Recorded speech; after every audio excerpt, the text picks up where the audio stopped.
Does your podcast sound like shit? Probably because you're not using the Anchor creation tools that allow you to record and edit your podcast straight from your phone or computer. It is the easiest, okay? Let me explain. It's free. There's nothing easier than free. How much money is free? Free is $0. That's right. Anchor, the most awesome app for podcast creation, will distribute your podcast for you. You don't even have to distribute it. Just going to pass it out on Spotify? Yeah. And Apple Podcast? That's the number one and number two places to hear podcasts in no particular order. You can make money podcasts. With no minimum listenership, right? Like nobody even has to listen. Zero listen. To make $0. That's not true. You got to have someplace. But you don't have to have a certain number of listeners. It can be minimal. It can be one listener just on repeat. It's fine. That's me. That's how we got off the ground. We did it. I just put it on repeat while we were sleeping. Gave me really shitty nightmares, though. It's everything that you need to make a podcast. Download the free Anchor app or go to anchor.fm to get started. You see, first you come up with the plan, then after that, you take over the world in one day. Well now, we call this the action. Yeah, we don't want you to scare your children.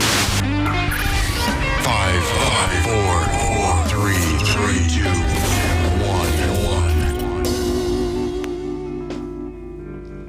1. All right. Hello, everyone, and welcome to Pints of the Round Table. I'm Monty Morgan. I'm here with a handsome, big southern-ass Tara Styles. Howdy. And, of course, the ever-popular Mumbling Matt. Mumbling Matt. The Gargle Man himself. Gargle Mel. How the fuck are you guys? Fucking fantastic. Great. Hell Had a good yeah. day. Me too. It's been a great day. I ate 5.5 rolls, and now I can't drink any beer because nothing else fits. I can't or won't. No, I'm going to drink whiskey instead. There's liquid going back into me. A space to fill, or fill to space. Whiskey Yeah. goes around the buns. Ah, See what I mean? yeah. Fills the empty holes. The beer just adds to the yeast. Whiskey Go Round the Buns, my third bluegrass album. Written in the fine state of These Peaches Taste Like Ass. Oh. Or wait, These Asses Taste Like Peaches. Includes the hit single Long Standing Butter. Anyway, I hope you guys had a fantastic 4th of July, and everybody is still mostly put together. I hope so. Yeah. Nobody lost any fingers or children. A couple of them around here trying to. What, lose fingers or children? Children. Both. Oh, man. It's been a great day. I did have a little surprise for you guys, though. Again? Yes, again. I love it. How do you do that? Because I love you guys. We've been with you like 24/7. How do you arrange Yeah, how these did you do this? Listen, you were never with me. The only place we didn't go with you was in the toilet. I don't want that surprise. Okay, so I guess no surprises this week, guys. I apologize. I mean, I did it before the season started. I wanted to get a little something else. I named a star after both of you guys, and they let me pick any cool names they want. Oh, God. Nothing? And I kind of fucked up a little bit, though. That's one T. No, there's 2 T's. I got Matt's fucking star. All right. You can even look at it and everything, the coordinates. Oh, yeah. It tells you how to get through a telescope and all that stuff. Sweet. And then I got Tara one, but I fucked it up. Oh, you fucked up hers this time? Mm-hmm. She put 2 T's on it. No. No. It was supposed to be Tara's fat ass. It says Tara's a fat ass. And I fucking hate it. Somehow my phone corrected it. I love it. I hate it. I was like, God, I can't get anything correct. This is the first time I haven't been upset that I gained 30 pounds. God. Tara's a fat I don't ass. know. I bet you the mass of that star is more than 30 pounds. Jesus Christ. There's a fat ass. So I'm done trying to do cool shit for you guys. Forget it. I can't do anything right around here. Anyway, I got that going for me. Awesome. Thanks, man. Yeah, you're welcome. Matt's fucking star. It's good to know you still don't know how to look at your text after you text it. Wait, what? Oh, You don't proofread. no. I can see how that one would slide through, though. Tara's fat ass to Tara's a fat ass. You know what I mean? Like, I could see how that little A would just slide right past your eyes. That's something that makes shouldn't slide past you. He's like, I was just trying to make sure that Matthew had 2 T's. I really was concerned about making sure you had 2 goddamn T's on it. It'd be great when in the future, we find life comes to our planet, and they're like, oh, we're from this star at this coordinates. We look it up. Oh, we'll actually call that one Matt's fucking star. That's Yeah. Oh, I man. don't know who Tara is, but she's a fat ass. She must rule this star. I'm a bobo, but I love you guys. And I can't wait to look at Tara's fat ass in the sky. Hey, you see that one up there, kids? Tara's a fat ass. That's Tara. She is a fat ass. I hate it. I'm okay with it. Until I come down off this high and be like, this is so mean, Monty. She could have one day, and then the day she gets like the documents for it, it'll be the day she's having a rough day, and she'll be like, I fucking hate everybody. Be like, I felt so fat all day, and then I get in the mail. In the Tara's mail. a fat ass star. All right. Well, you guys want to get into this here? Yeah, Hell what are we talking yeah. about today? We're talking Me. Well, it says Space typical Cowboys, so Space Cowboys. That was just the subtitle, The semicolon, not the full colon. Tara's a fat ass. the semicolon. Semicolon. guess I'm from Texas now, where I'm bigger there. Everything's big. Everything's bigger in Texas, yeah. I know. Except for the long-standing butter. Today's sources actually are from IllinoisHistory.com. The fuck? Yeah, use some stuff from Wikipedia, John Musgrave, American Weekend, and Kathy Weiser's LegendsOfAmerica.com. But you guys didn't think space was the only frontier we're going to cover this season, I hope? Because today we give you the Harpies. Not the STD, but the Harp Brothers, the Highwaymen, river pirates, and what most historians dub America's first serial killers. I've been waiting to do these guys. Been waiting? I think we should do a shot of whiskey since we're doing Wild West shit. Hell yeah. Hell yeah. Here's to Will Smith.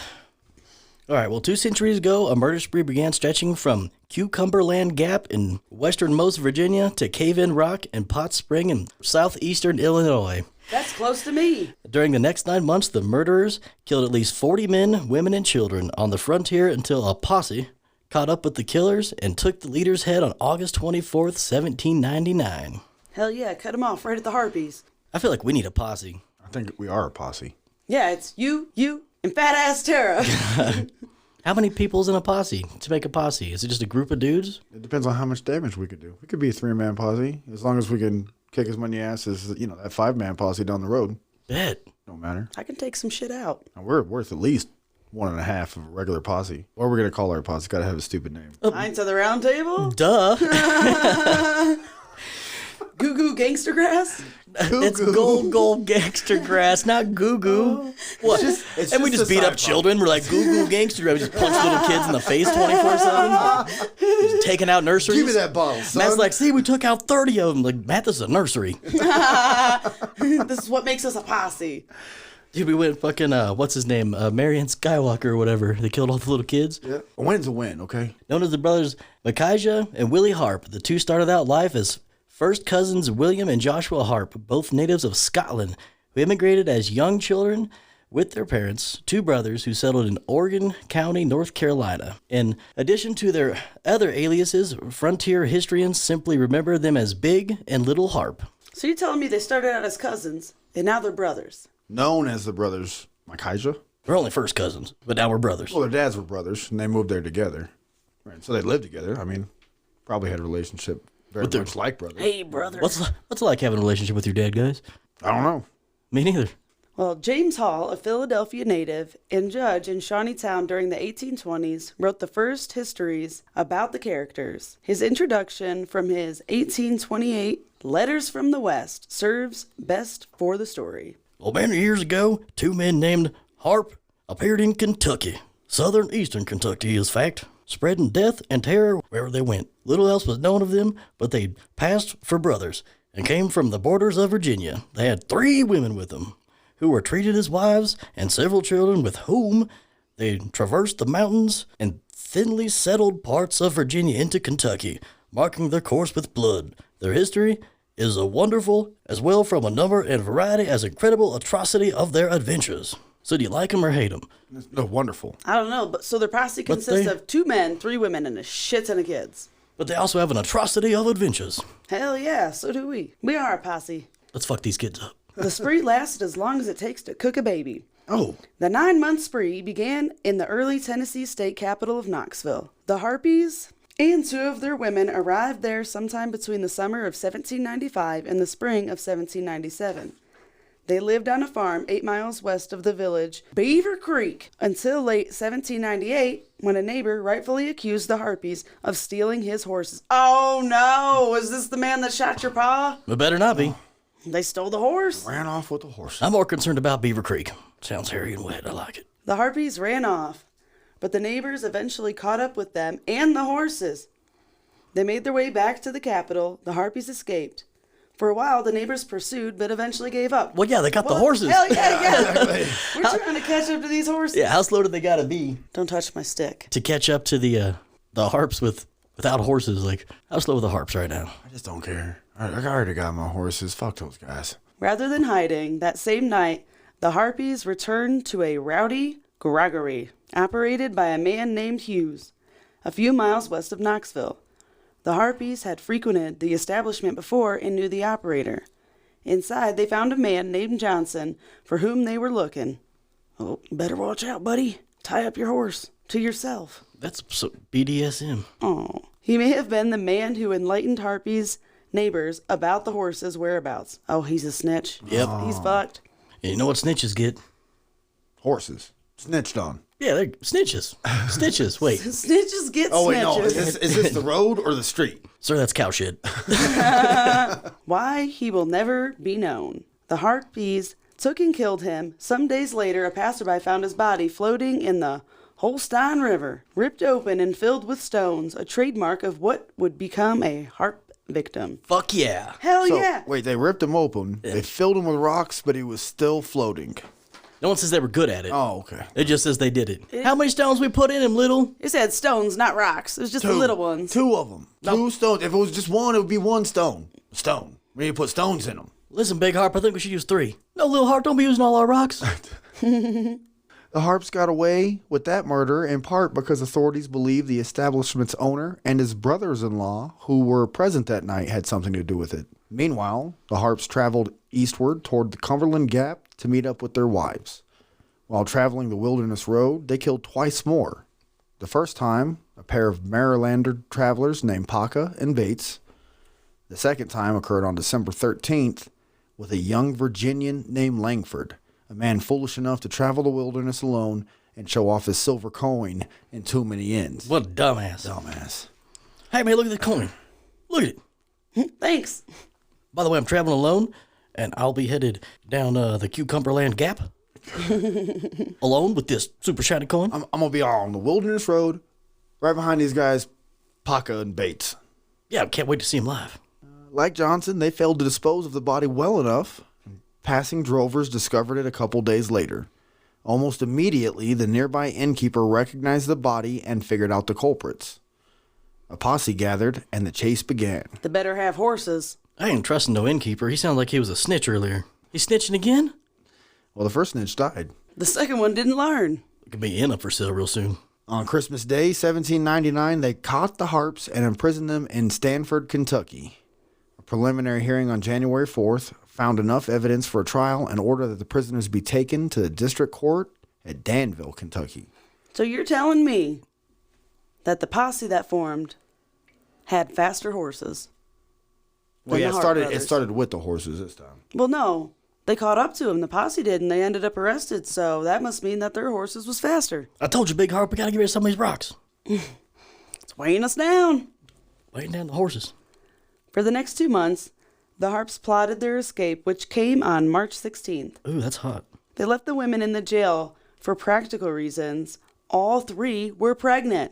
Yep, that's dead weight. I told you I came in March. That's my wife's name. Which one was March? All of them. By the time the district court freed the women in April, all 3 had given birth, each child 2 months apart in age.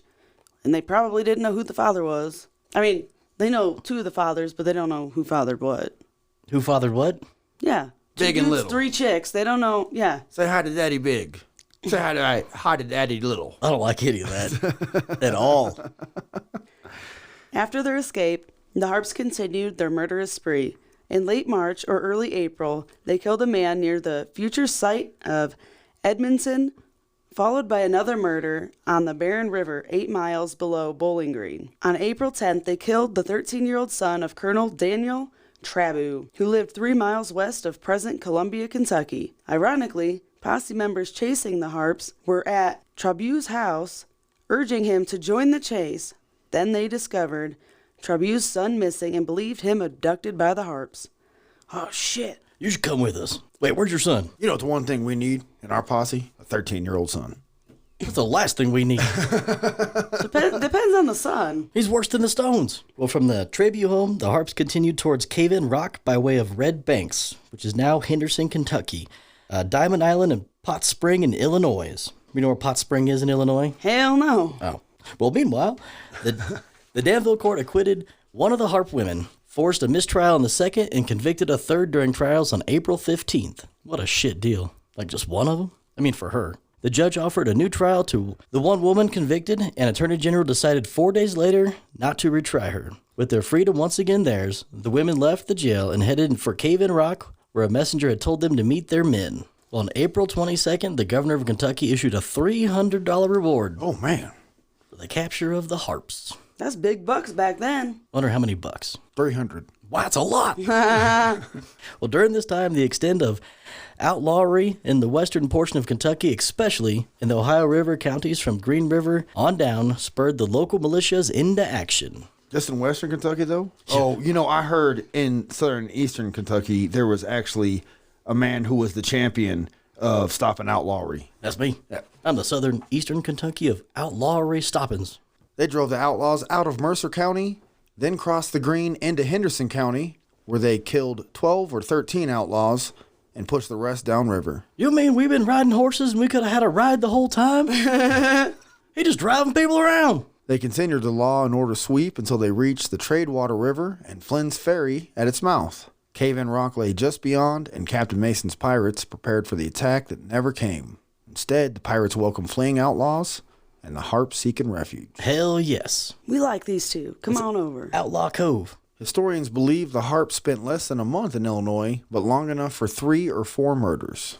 The first took place on their way to the cave. Hall wrote that in the 1820s, there were still persons in Shawneetown who could point out the spot on the Potts Plantation near the mouth of the Saline River where the Harpies shot 2 or 3 persons in cold blood by the fire where they had camped. Oh, damn. Hall did not say where on Potts Plantation the man had camped, but a likely place would have been Potts Spring. Hey, you know where Pot Spring is? Hell no. It's the same spring where the legendary Billy Potts killed his victims. No, you don't say. Yeah, so you know where that is. Oh, Billy Strings. I didn't even know there was springs down there. It lies near the base of a south-facing bluff, halfway on the trail between Flynn's Ferry and the salt works near Equality. Oh, I do know where Equality is. What a perfect place for Flynn's Ferry. Why? Because he's looking for equality. Is that the jingle for Flynn's Ferry? I don't... Come to Flynn's Ferry, we're looking for equality. And then it's like... That was actually pretty good. Charlie Sheen. Except for I feel like there had to be like fairy music in the background. Like the sparkly music. Fairy music? You do the fairy music now. Ooh. That's a ghost fairy. You know, Your fairy ghost mother? I'm not good at fairy music. Ooh. Neither are you, apparently, good at fairy Oh, music. no, I was doing Monty music. Oh, my bad. Upon reaching the cave, the harps joined the pirates in the trade of their craft, attacking heavily laden flatboats traveling downriver with goods. After one such attack, the pirates threw an impromptu celebration inside the cave. Hell yeah. Hell yeah. Party Hell yeah. time. We got all the flatboats. That's crazy. It's still a party place. Don't That's get where the round Juggalos ones. go once a year. Or the raised ones. The Juggalos. Yeah, they go to Cave-In Rock. Do they really? Gathering of the Juggalos. Yes. At Cave-In Rock? Hell yeah. They're like, we're representing the harps. No. No. No, they were representing the herpes. Seeing only survivors alive to tell the tale of the attack, the harps developed a fiendish idea for entertainment. Could you imagine if the dead ones were telling the tale of the attack? Who keeps playing this fairy music? With the others drunk in the revelry, the harps took the survivor up to the top of the cliff. They stripped him naked, tied him to a horse, blindfolded the horse, and ran it off the cliff. Oh my God, that's fucking crazy. I know. They're like, that'd be How are they going to get hilarious. away? They got their one horse down. How'd they find a blindfold big enough for the horse? They're like, we're one man down too. It'll be all right. They blindfolded the horse and ran it off the cliff. It's like ghost riding your car off the cliff. After they stripped him and tied him naked. Well, in the book Satan's Ferryman by W.D. Snavely Jr., he wrote the following. Suddenly, the outlaws in the cave became aware of terrified screams, ooh, hoofbeats, and the clatter of dislodged rocks. Hey man, you heard? Hoofbeats is a new Skrillex song. They ran out of the cave. They could see the horse's neck extended, its legs galloping frantically against the thin air, and tied to its back, the naked, screaming prisoner. Stark horror on his face. In an instant, horse and man were dashing against the rocks. Wrote W.D. Snively Jr. in his book, Satan's Ferryman. Sounds like a bad guy from my car, too. W.D. Snively. Jr. Junior. Following in Dad's footsteps. I like Satan's Ferryman, though. I agree. It's a solid name for anything. Hello, everyone. Welcome to Satan's Ferrymen. We're here to drive your flatboats across the river. Wait, the flatboats got sunk. They got stolen. They got stolen? Well, I mean, they pirated them. Oh. They downloaded it illegally. I like how Tara's Western voice is just her speaking like a man, but Chicago. The scene proved to the pirates that the harps had to go. That's even more fucked up. Good luck. They'll fucking run your horse off a fucking cliff That's why with they you gotta go. and your kids attached. All right, we'll go if you want us to, but just know that if we go, that makes you guys survivors, and you know what we did to the last survivor. Ooh, I love being tied up naked and driven off a cliff on a horse that has no eyes. BDSM harp style. They ordered them to leave and take their women and children with them. After that night, May 1799, the Harps' reign of terror quieted down for a while, or at least for a few weeks. By mid-July, they began their final race toward death. In quick succession, they killed a farmer named Bradbury about 25 miles west of Knoxville, another man named Hardin about 3 miles downstream from that city.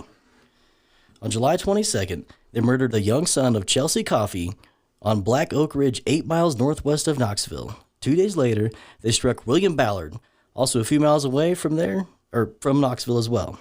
They were like, they weren't going anywhere. They're like, fuck, we've gotten away with this many murders right here by Knoxville? Hell yeah, we're sticking around. On July 29th, they came across James and Robert Brassel on the road near Brassel's Knob.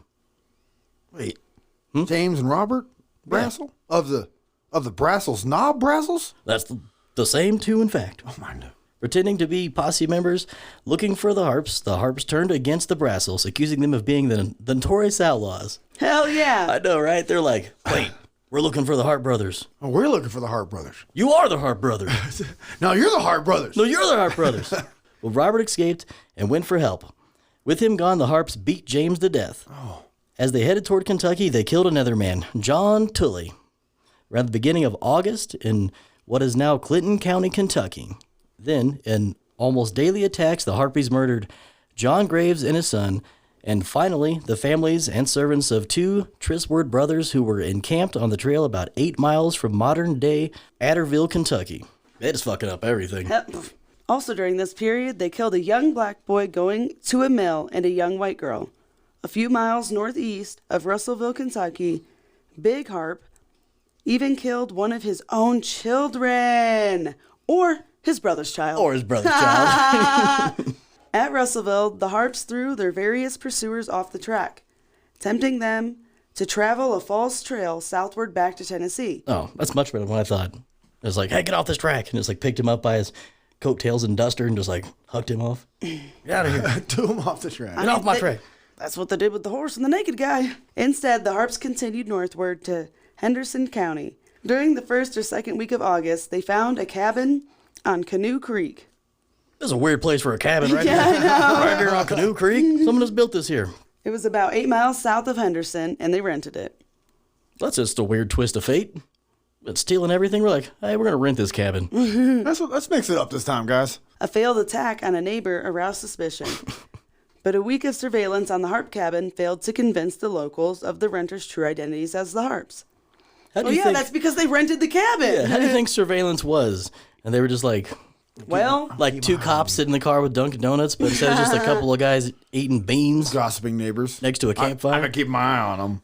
Well, you're talking to me right now. I'm watching them. Nope, it wasn't the cops. It was spies who watched the Harp men at the cabin. The Harp women traveled elsewhere in the area collecting supplies and old debts. Collecting. What a weird way to say acquired or stolen. After a week of surveillance, the spies give up on the job on August 20th. I just wonder, like, they sent the women to collect debts and stuff. Like, I bet they were some big old Broad massive, shoulders. Shoplifting. broad-shouldered girls. Broad shoulders, white asses. I mean, collecting their debt, their old debts. Like, people owed them money, so they're collecting. It just sounds like a story to me. You know, like the cop's like, hey, how did you fall into this $1,000? Oh, I just been collecting some old debts. The following day, the Harps left to meet their wives at a rendezvous. While riding good horses that morning, they met up with James Tompkins, a local resident. Tompkins had not met the men before and believed their tale of being itinerant preachers. Speaking of men of the cloth, Men of the cloth. you know, Matt and I were accused What's the word I'm looking for? I mean, we were You told. guys were assumed to be? Assumed. He declared it very solemnly. Declared it. Yeah. Walked up to us and was Very like, surely. "You are both men of the cloth, I can tell from looking at you right now. Ridiculous." And then I said, I am a reverend, And disappeared. and walked away. And left me to talk with this crazy man. Literally.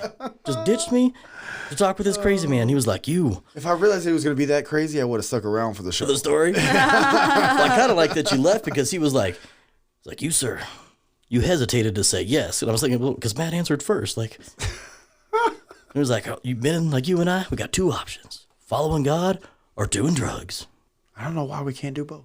That should have been my next question. Then luckily the bouncer came over and was like, "Yo, everyone's got to get out of here. You guys got to leave." You're like, I'm a man of the cloth. Right? I'm a lord and a reverend. And I'm on drugs. I have landed on Mars. Thank you very much. Sir, Uranus. I need you to leave the bar. I own one fat ass Terra. Oh my God. I'm sorry about your moon rock. This would be a star. It'd be a sun rock. Right? Sun does sun rock? shine out of my ass. Sunrock just sounds like a shitty name for Sublime. Oh. Do you guys listen to Sunrock? Yeah, dude. Hit me up on Coconut Wireless, bro. Let's go. The local man invited them home for the midday supper, where Big Heart presided over with a more than adequate meal blessing. More than adequate. More than adequate. I'd like to thank everybody for this here horse. So James Tompkins like, all right, that's more than adequate. Listen, dude, we're just trying to eat. Ironically, during the conversation, Tompkins admitted that he had no more powder for his gun. And that's where you Hell fucked yeah, up. he's like, I got some new friends. I'm hoping that I can be like, hey, you guys gave me this awesome meal. I don't have any powder for my gun. Hey, check out this gun.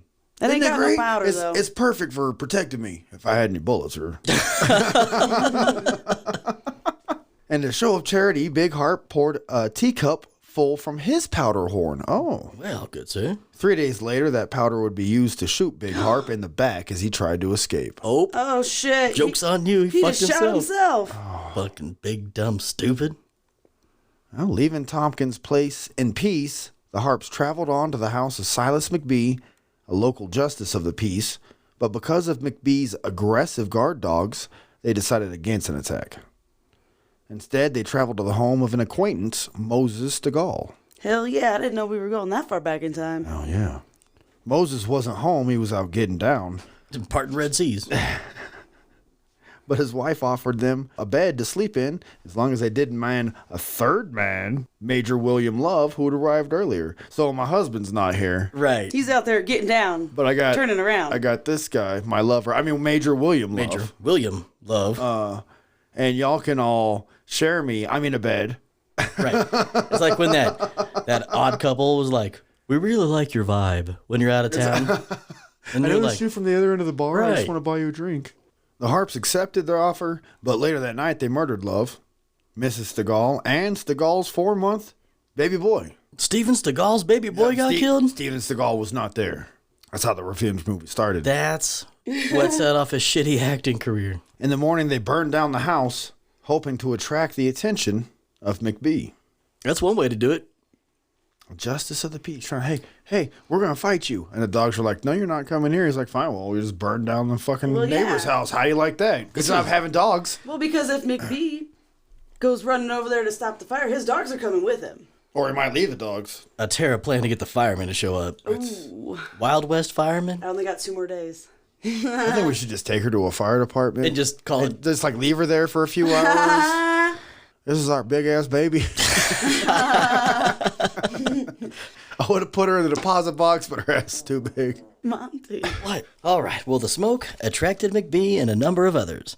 By the next morning, the posse grew to include 7 local residents, including Stiegel. What a bitch-ass little posse. Only 7 See, I'm at least 3. they would need at least 9 people to take us. to fight the Pints on the Round Table. I'm just saying. Yeah. Yeah. Pints posse for life. This is why he does the For words. wife. or This for is life? why Monty does the words. Listen, articulation is important. With the tongue? That's why I have a problem with it. Oh, tip of the tongue, top of the tooth. All day, they followed the Harps trail. At night, they camped and started again the next morning, August 24th, on the trail. While chasing the Harps, they discovered 2 more victims of the men killed a few days before. Oh, it shows how slow you are, posse. That's what They still been killing people while you chasing them. So you got 7 men. Oh, I'm just gonna go ahead and camp though. It's fine. I don't bad night vision, guys. I didn't bring my yellow glasses. Got bad night vision.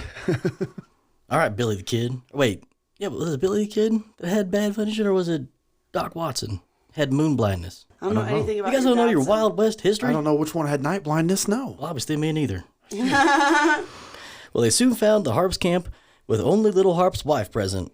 She pointed the way Big Harp and the other two women went. About 2 miles away, they caught up with Big Harp and called for his surrender. Have they not learned that? Why did she snitch?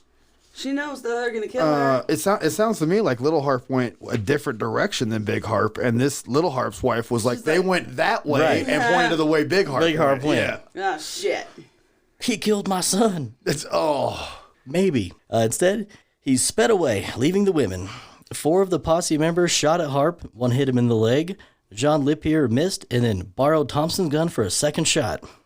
no, you can't take my gun. You just missed with your gun. Let me try again. Lipier then spurred his horse forward to catch up with Big Harp. Knowing that there hadn't been enough time for Lipier to reload his weapon, Harp turned and took careful aim at Lipier. Then, using Thompson's gun containing the powder given to him by Harp just days before, Lipier fired his second round towards Harp, entering his backbone and damaging his spinal cord. He was just cocky as fuck. Yep, the one time they're nice, got shot with his own powder. Hell yeah, fucking idiot. Yeah, big dumb stupid. Big, Harp, dumb, stupid. We would never do that with the Pints posse. Never. If I ever give you guys any gunpowder, I expect you to shoot me in the back with it. You gotta ask me twice. If I ever give you guys gunpowder, I expect you to shoot someone else. Harp continued riding down the trail, losing more blood every minute. That's usually how gunshot wounds work. The posse caught up with him and pulled him from his horse without resistance. Yeah, because he couldn't fucking move from the shot down. Begging for water. Leaper took one of Harp's shoes and filled it full of water for him. Oh, you can't have my water bag, but I'll let you have your this, Obviously, Leaper's into foot stuff. Yeah. I'm gonna watch you drink your foot juice water. That's his Hell kink. yeah. That's his king. Harp, confessing his sins, pulled Stiegel over the edge. He took Harp's own butcher knife and slowly cut off the outlaw's head. That's fucking Brutal. It is. Well, you done killed my wife and kid. I'm not saying it's not understandable. It's just, Dude, I watched him drink water from a shoe, and then I cut off his head. That's my second kink. He placed the head in a saddlebag. The posse eventually put it in a tree where the road from Henderson forked in 2 directions, one to Marion and Eddyville, and the other to Madisonville and Russellville. For years, the intersection took the name Harp's Head. oh, can you imagine that? So you go past Harp's head. Yeah, can you tell me how to get up on there to Eddiesville? So all right, well you're just gonna go head over here on the road, and then once you get to Harp's Head, you're gonna take the right fork. 'Cause Harp's Head, what's Harp's Head? Oh, you'll know. Oh, you'll know. Oh, that must be Harp. All right then, got it. Oh, you've never had Harp's Head? It's memorable. The Harp reign of terror had ended. Almost. Little Harp escaped and eventually rejoined Captain Mason's band of river pirates at Cave and Rock. Hell yeah, he's like, hey, my dumbass brother's gone. You guys will accept me again, right? 4 years later, Little Harp and a fellow pirate named May turned on Mason and took his head in for the reward money. Fucking brazen. That's almost as crazy as Levi Boone Helm. Presenting the head in a tall tale explaining how they did it. They took the reward money and started to leave. Just then, someone arrived in the crowd, a victim of an earlier flatboat attack, and recognized Harp and May as outlaws. Hi, that's Little Harp over there. Authorities immediately arrested them, but they soon escaped. Hell yeah, they're good at that. Or the marshals are just bad at holding prisoners. Welcome to Eddyville. We can't hold shit. On the run again, a posse caught up with them and brought them to justice, where they were tried, sentenced, and hung.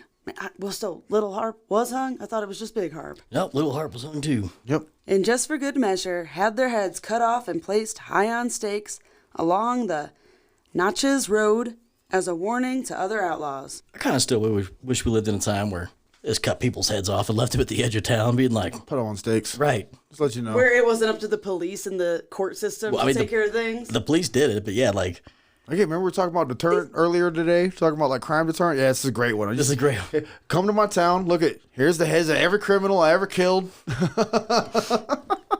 The story of Big Harp and his brother may end at Harp's Head for practical purposes, but it certainly begins further back in time than their flight from Knoxville 9 months earlier. Planes and cars, and we were still running. This is The dumbest shit I ever heard in my life. That horse and that naked man flew. How good do you think that Knoxville airport is? Traffic's real low. Crime is down. There's 7 heads on the bike. Only one historian, Otto A. Rothert, pieced together all the stories about the Harps murderous spree in his 1924 book, The Outlaws of Cave-In Rock. Since reprinted by a Southern Illinois University Press, his book offers the most comprehensive collection of stories about the pair. During the recent shooting of scenes for a documentary to be shown on the History Channel, the book practically served as a production company's Bible. Could you imagine, like, pitching a documentary and it being about a pair? Pair? Yeah.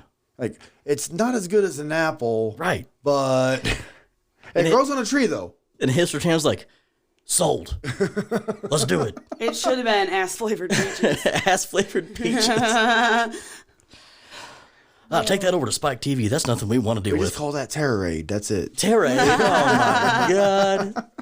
At the very least, it served in place of a detailed script. When a question would arise about a character's movement, someone grabbed the book and opened it to the appropriate page.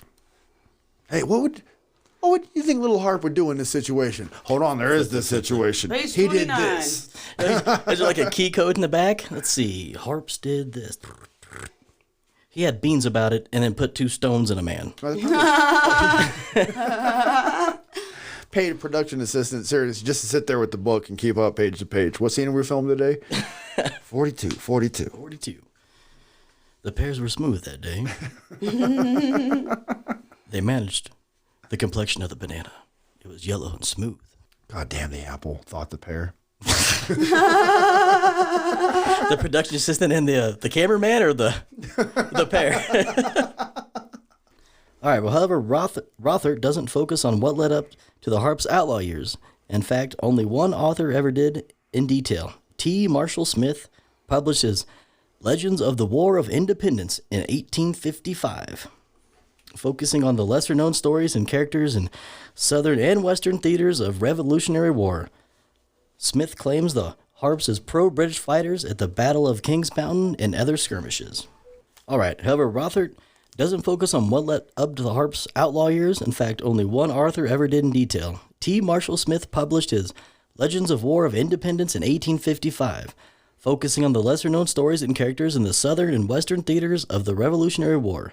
Smith claims the Harps as British fighters at the Battle of Kings Mountain and other skirmishes. Rothert dismissed Smith's claims in his book, noting that Smith cites no authority for his various statements, although he did admit that Smith claimed in his preface to have heard the stories from old pioneers. While there are problems with Smith's books, mainly omissions of major events during the last few years of Big Harp's life, including Little Harp's marriage, Smith did tell readers where he got his information. Rothert noted that he used pages 318 and 377 of Smith's books. If that's all, then he simply missed a lot of information about the family that literally starts on the first page of the first chapter. Everyone knows that the book doesn't contain any pertinent information until page 318. You gotta start on page 1. Nope. This is not a choose your own adventure. Nope, this is a research book. The project starts on page 318. 318. The one is in there. Can you tell me what page the bananas ripen at? Somewhere between 318 and 377. An old Revolutionary War soldier named Frank Wood provided much of the information to Smith about the Harps' activity during the war. Wood served at the Battle of Kings Mountain. He should have been able to provide reliable information considering he personally saw Big Harp at 3 battles, unlike other Tories. Is that a short word for tourist? It's like a nickname for a party in England. So like calling the Republicans conservatives or GOP or something like that. It's the Tories are a political party, yeah. Oh, unlike other Tories who fought for the British and raided the Patriot farms, Wood had adequate reason to remember Big Harp for about 9 months after Kings Mountain. Big Harp kidnapped Frank's younger sister, Susan, and turned her into March 16th. Smith's sources also included his grandfather and 2 of the Harp women. Hell yeah! That's a weird threesome. That's my other king. What? Wait, what? Included the grandfather? I was personally involved in a threesome with my grandfather and 2 of the Harp wives. Well, and I can tell you for a fact, Little Harp had a little penis. I mean, if the Harp brother cousins can share women, so can the granddaddy. Yeah, you're not wrong there. His grandfather heard the story from Wood himself just 3 weeks after the kidnapping. Both women had heard about the Harps from their fathers even before their kidnapping. And they still got kidnapped. Idiots. Hey, don't go out by yourself at night. The Harps will get you. Right. I love music. You can only fall off your bike so many times. Harp snatches him out. He's like, oh, damn it, I was out at night again. I wish somebody would have told me. This is the worst music I've ever heard. Oh! Smith starts his story with John and William Harp, the brothers who were fathers to the younger outlaw Harps. The two immigrated to the United States from Scotland in 1759 or 1760 and settled in Orange County, North Carolina, sometime during the period of 1761 to 1763. All that really tells me is that our custom records are like just absolute garbage. Oh, when did this guy actually enter the country and become nationalized? I mean, here's the time we've narrowed it down to 2 or 3 years. In late April or early May of 1775, the young Harps left home to try their luck in getting jobs overseeing slaves in Virginia. Boo. At this point, the Harps are either 20 and 18 or 15 and 13, because customs sucked. Smith makes the same reference to their age in 2 different parts of the book, 5 years apart. For this trip, they stole at least 1 horse from the neighborhood of the Wood residence. For the next 5 years, their exact whereabouts are unknown, except that they took part in the Tory gangs that terrorized their Patriot or Whig neighbors. Yep. During the Revolutionary War, semi-outlaw groups from both Tory and Patriot sides roamed the no-man land between the American and British positions. These bands, particularly the Tory ones in Smith's books, saw the war as an opportunity to rape, pillage, and burn without abandoning their neighbors who may have been on the other side. Listen, we got to burn everything. They may be on the other side. Rape it, pillage, and burn it. Listen, I figured out the way to kill everybody, okay? Listen, just follow me here. All right, I'm ready. If we join the one side of the war, All right. we can basically just rape and burn anybody on the other side.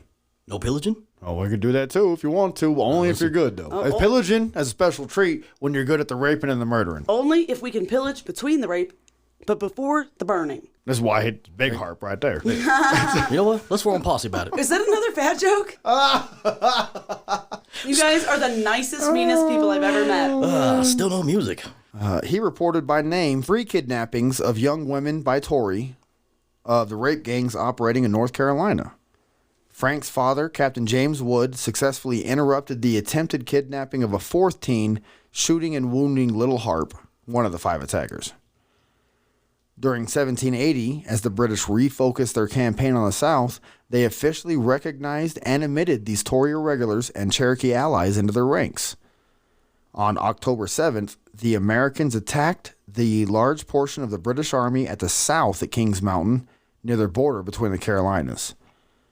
The younger Wood shot at Big Harp, but missed during the battle. After the battle, which was a defeat for the British, the Harps briefly visited their father's neighborhood. However, they didn't stay there long. Wood also recalled facing Big Harp in battle on November 20th at the Battle of Blackstocks, and again on January 16th to 17th, 1781, at the Battle of Cowpens in South Carolina. We're fighting for the cow pins. I love how they 100% know what day and time and year the battles happened. Mm-hmm. Yes. Basically, a lot of history is just this date, there was this battle, this many people died, this side won. And between this year and this year, these people entered the country. Yeah, it's much easier to document a battle where a bunch of people die when a bunch of immigrants are getting off boats and they're like one blanket and to the left, you know? Yeah. On 3 occasions, I saw him after that, and twice we met in battle. He was, as you know, belonging to Lieutenant Bannister Tarleton's command, and I with General Daniel Morgan. At the Battle of Cowpens, I saw him, and I am sure he saw me. But he managed to keep out of my way till we 100 and took prisoners to the number of 500 Red, British, and Tories. But again, Big Bill got off with the retreat of Tarleton, recalled Woods years after the battle. This is the weirdest Craigslist personals ad ever. Or like missed people. What are you doing? Misconnections. Misconnection. We made eye contact. So And I saw you at Blackstocks and then again. I just put 2 and 2 together. So this battle That's happened 4. in 17 81, General Daniel Morgan, that's your dad, ain't it? Shit, it might be. Who shot that man? You shot my paw. Still looking for the man that shot my paw. Telling you. Is it Little Wood? Wait, Little Harp? Little hard. He got Little Wood, though, right?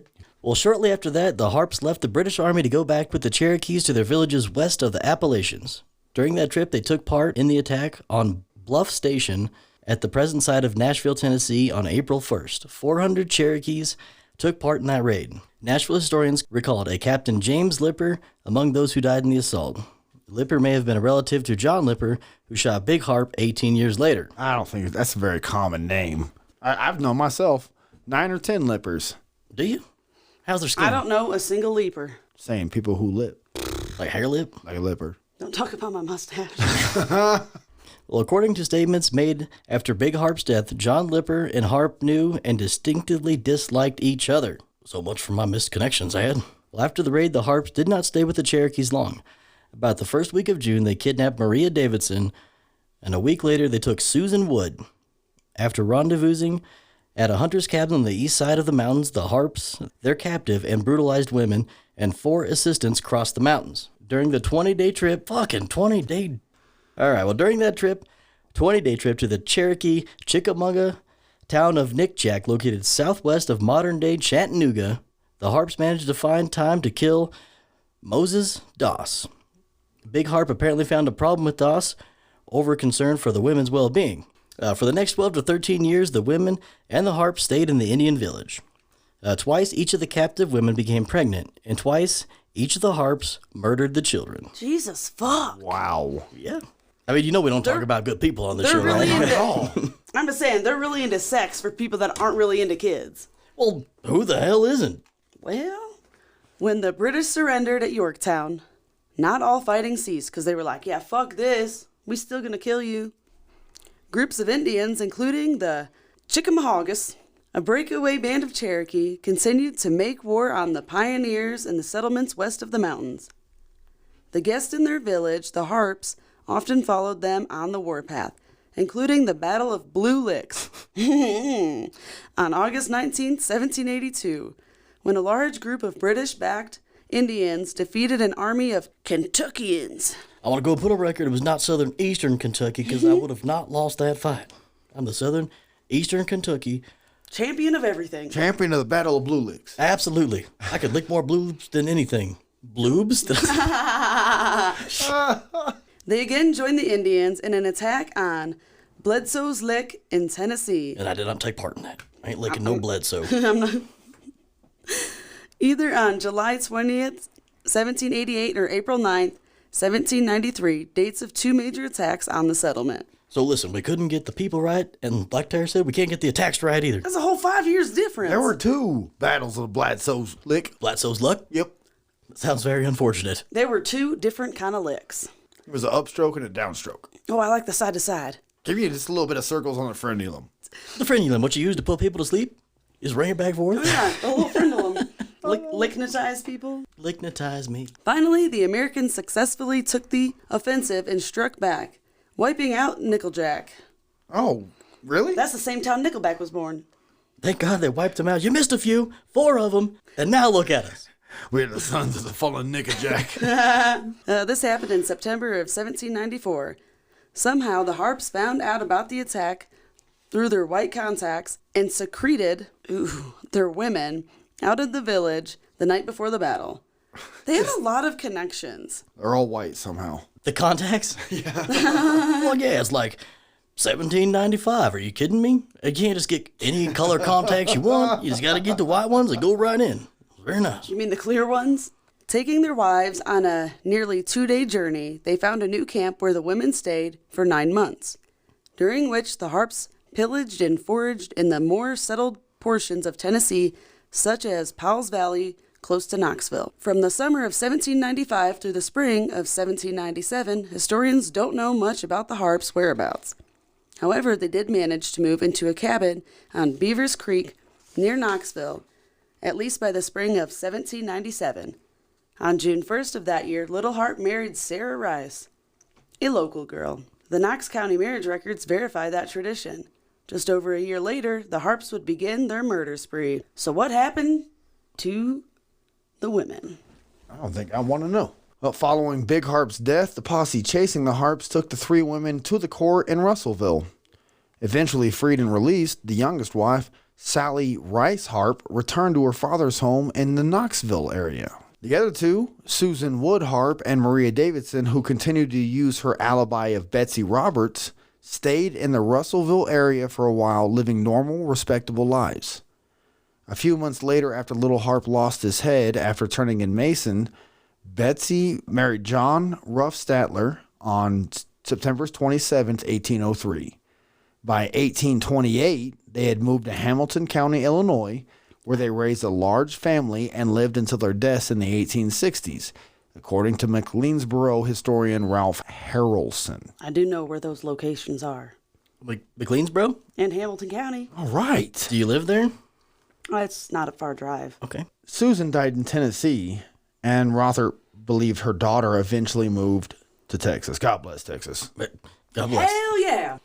With the violence surrounding the vicious Harps, it becomes as no surprise that there is a ghostly legend attached to the notorious Micaiah Big Harp.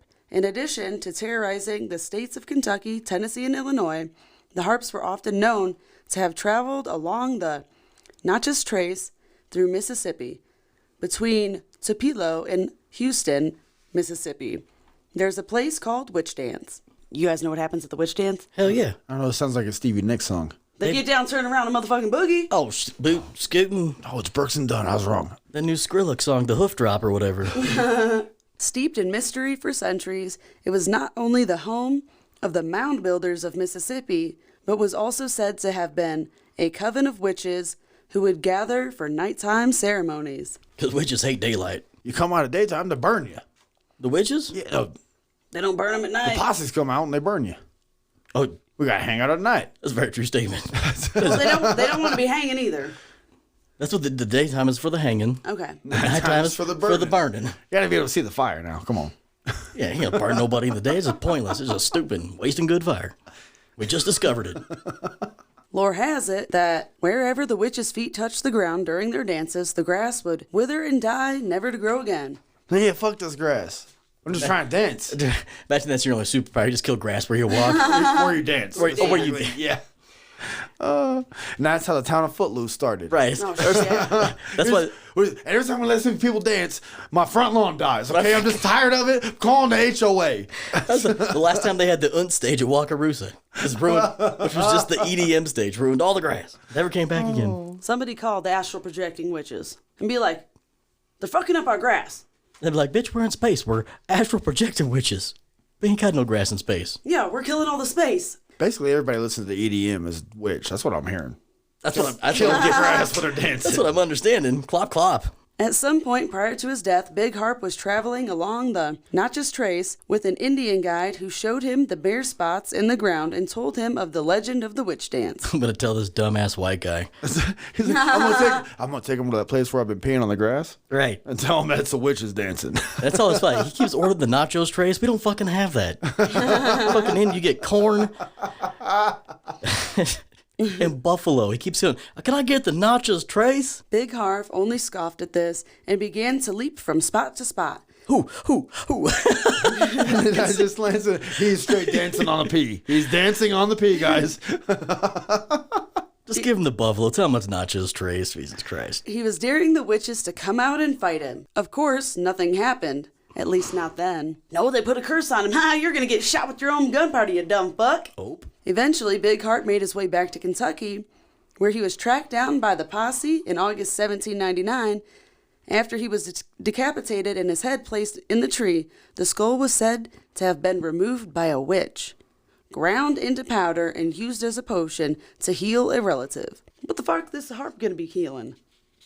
Don't you know? A big harp skull, if you put in powder form, is known to heal relatives. All right.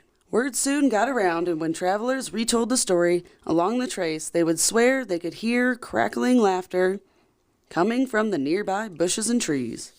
Yes, the Indians being like, look, they still believe this dumbass story. We told one white guy who was dumb as shit, jumping around on the grass, asking the nachos trays. Oh yeah, I forgot about when that guy danced my pee. Jesus Christ. Look, they're back. They're back. Fucking idiots. I played him like a harp. Ooh. Also not a harp. That sounds just like a harp. Does it? Yeah. Hell yeah. I used to play Yeah, it was harp. a baritone harp. It's a very high baritone, man. 12-string harp. 12-string harp? Yeah. It's just like a guitar, but it's a harp. I love good old-fashioned 12-string guitar that looks like a harp. Yeah. You got it. Plays like a baritone. Plays like a baritone. Clop clop or whatever. Man, these horses sound suspiciously like coconuts. Suspiciously. Not so suspiciously. Let's leave it suspiciously. Never mind. Suspiciously is fine. As long as we don't go all new age and do the SUS. Hell yeah. Did you guys like the Hart Brothers? Hell yeah. Me too. yeah. I've been waiting to do these guys for a while. Fuck. Motherfucking river pirate bandits. First serial killers in America, possibly. Historians Yeah, largely agree. Possibly. possibly. Because there could have been somebody before them. Because That's they right. don't know what fucking time it happened at. It could very well just be like 13, 15, 18, or 20. it's America's worst first of the first serial killers because they're the ones that got caught and got documented. Whereas the good ones you don't know about.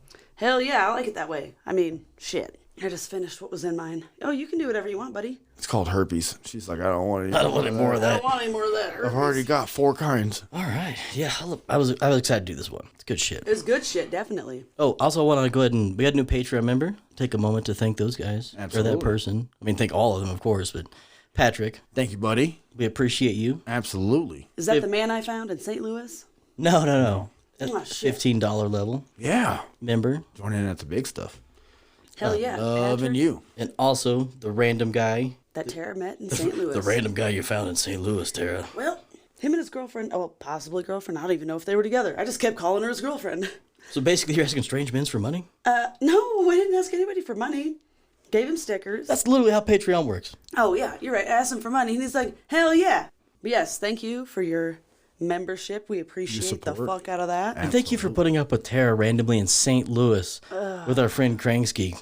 Because those women are wild. Cran is wild. I went to bed at 6:30. Tara's wild. Got in the Uber at 7:30. Like, we get stupid, but Why'd you even go to bed? Well, I took... I just taking a long shower. She I was got- taking care of it. so the two of them, or three of them, because got so drunk, I literally rode the stairs. well, that's not the biggest I concern. remember the riding the What was stairs the biggest video. concern? That her ride to the airport from St. Louis was like, I'm just going to call you an Uber. It's worth the 50, 70, 100 Yeah, bucks, I'm whatever it is. She said she was willing to pay up to $50 to $70 to get me to the airport instead of yeah. driving me. She said we literally would have died. Yeah, see, that sounds great to me. If somebody's like, hey, will you pay $70? Otherwise, Tara's going to die. Yeah, I'm okay. I'm probably going to pay $70. That sounds like a good yeah. deal. Like, How about I take the $70 and you still take me? And if we make it, that's great. If you don't make it back, I still got your $70, buddy. Well, I'm ready to go do a witch dance somewhere. I know that. all right, I'll go pee on the grass. I'll let you know. Tara's in the I mean, bushes. well, no. Cackling. If I'm, all I gotta do is wrap my arm around a tree and that shit starts dying. The onions. The onions. All right. I just want to take an extra moment and thank Curtis Goodwolf, who is our new producer of the show. Doing such a great job. As you guys know. Killer. Yeah, he picked up our last episode, actually. So hopefully that sounded, a little better to you guys. Better than the trash that I put out. Oh, it wasn't trash before. No, it was trash that I put out. Well, I mean, neither one of us are producers. Guess what? I didn't put any of it out, so fuck you guys. I did a great job. The one time Tara didn't put out. My food been fireman. Fuck. If we would have been firemen. But you can check him out. There will be a link for to get a hold of him if anybody wants to check out his website or is interested in him, helping out your shows and stuff too. But I mean, we love you guys and we appreciate it. And picking him up, we need more supporters. So if you get a chance, head to our Patreon page and support us there. Buy some koozies and all that stuff. We're getting 500 plays a week, and it's absolutely amazing that you guys are listening that much. Even through the holiday, we picked up some plays, and that's awesome. I mean, I'm used to being played more than 500 times a week. So if we can up that, I might feel a little better about my life. Let's do that. Let's up Tara's life. Well, we can't do this without you. I mean, seriously, we need your continued support in order to keep the show growing and moving forward. Yep. And we really do love you guys. We got recognized in the bars and stuff. Oh my God. They're like, Bunch the Round Table? We're like, what happened?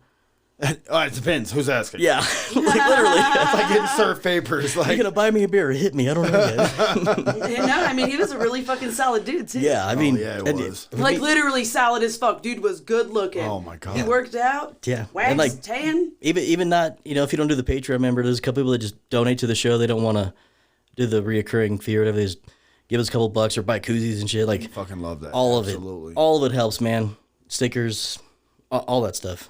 But I think that's all we got for the show, yeah? I think so. Yeah? Yeah. All right, well, we are Pints of the Round Table. I hope you enjoyed listening. I hope you didn't hate us. Cheers. Cheers. Cheers. Cheers, and... See you later, Space Rangers. Thank you all again for supporting us, even if it's just listening. However, we do need your support to keep this going. So if you get a chance, head on over to our Patreon page and become a member. We have 3 levels of sponsorship, or you can simply donate to the show there or on our website, which all links will be shown in the show description. There's also 3 extra shows on Patreon, all for the $10 level. Small Points, which is random news about ghosts having sex or goblins found in a suitcase at the airport.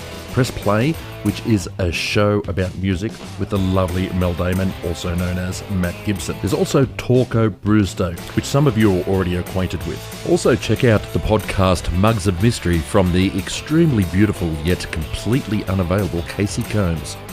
Anyway, this isn't possible without you guys, and if times are tight, send us an email at pointsotrt@gmail.com. Or the website has a direct email bubble that you can just type in and hit send.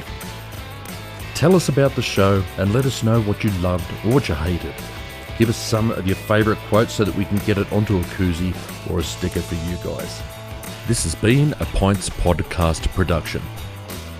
By accessing this podcast, you acknowledge that the entire contents and design of this podcast are the property of Points Podcast Productions and are protected under US and international copyright and trademark laws. Except as otherwise provided herein, users of this podcast may save and use information contained in this podcast for personal use or other non-commercial educational purposes. No other use, including, without limitation, reproduction, retransmission, or editing, this podcast may be made without prior permission of Points Podcast Production.